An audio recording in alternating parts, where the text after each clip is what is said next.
నేను కూడా దేవుని వలె మారిపోతాను.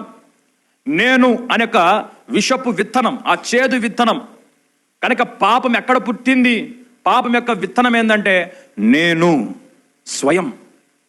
చాలా మంది ఇలాగనే ఉంటారు, నేను ఏదైనా చేయగలుగుతా, నాకు రానిదేముంది.